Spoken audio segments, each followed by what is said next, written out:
So Allan West, former congressman, thankfully no longer in Congress, although he could certainly be back.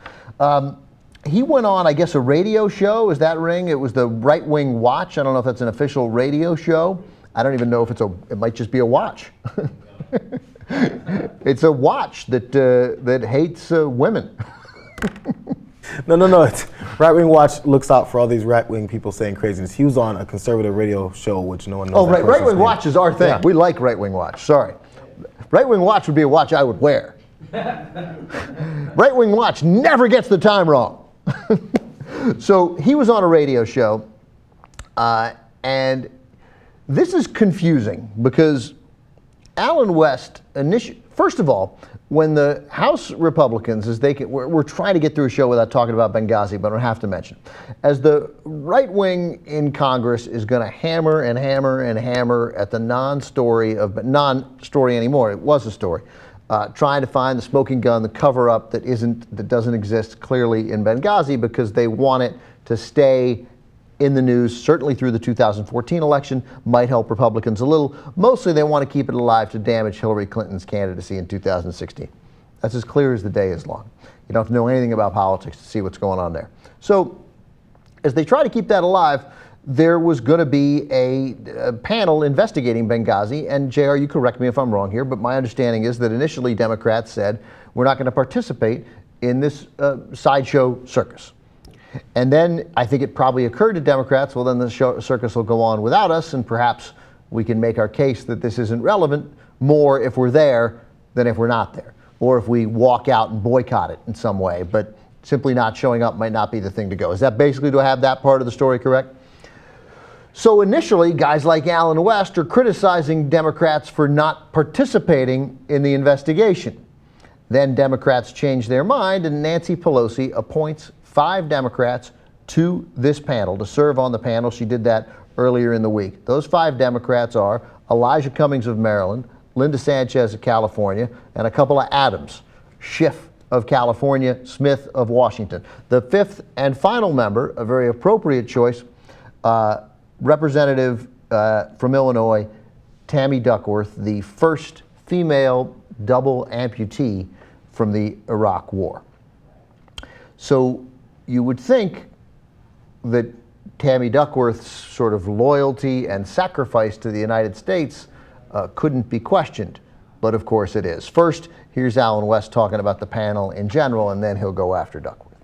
On one side of the mouth, they're saying that this is something that should be dismissed. The words you said for the president is, just sleight of hand.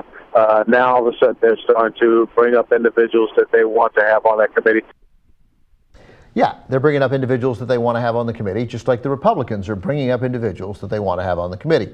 A committee, Representative West, is made up of people. And then there's someone who picks people for that committee. I think that's how all committees work. Not entirely sure. So, yes, Democrats are talking out of both sides of their mouth. By the way, we all talk out of both sides of our mouth all the time. Otherwise, we look like this. So that's Allan West, his initial criticism. It's all made up. None of it makes any sense. And then particularly, as I said, Tammy Duckworth, elected from Illinois, she beat Joe Walsh, who, by the way, when she beat in the election where she took him down, questioned whether she was a true hero, because on more than one occasion, maybe even more than 2 occasions, it was a campaign, and you have to make your point to all the voters. Tammy Duckworth referenced that she'd served in the Iraq War. It was hard to miss. Again, double amputee, has prosthetic legs. So 1 leg below the knee, 1 leg at the hip. That was the sacrifice she made because she believed in her country. And here's Allan West criticizing Tammy Duckworth before she has even spoken or done anything on this committee, which has not yet met. Tammy Duckworth, I just don't know where her loyalties lie. For her to have been a veteran, a wounded warrior for the United States Army, she should know that this is not the right thing. And hopefully, she will remember the oath of office that she took as an Army officer, and not the allegiance that I guess she believes she has to the liberal progressives of the Democratic Party. When I wake up in the morning, Like I don't have my watch, and I don't have my glasses, I don't have my phone. I have to reach around, find my glasses because I can't see anything. So I find my glasses, I put them on. When I reach over on the bedside table, like I said, I got the glasses, I got the watch maybe, and my phone. A couple other things are there. Whatever sex toy I used the night before. Sometimes that's on the floor. That's not really important. When Tammy Duckworth reaches over, I don't know where she keeps it, but sometimes it might be her watch, or I don't know if she wears glasses, but she might have to move her Purple Heart out of the way to get to it. So this guy questions whether she respects her oath of office that she took in the military. When Allan West was in the military,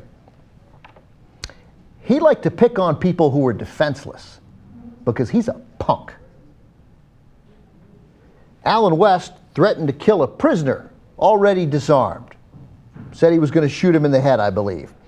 Then he shot another gun near a prisoner's head to scare him, because that's funny when you have people caught and you pretend you're going to execute them. I think it's hilarious. He also allowed 4 soldiers under his command to beat a prisoner. That's the worst kind of man there is.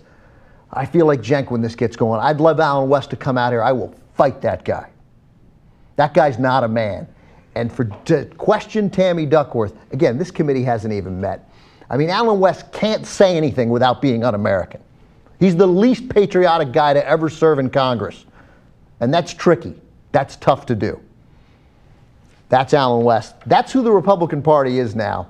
That's your Tea Party for you. Allan West saying things like that. There's going to be a congressional panel.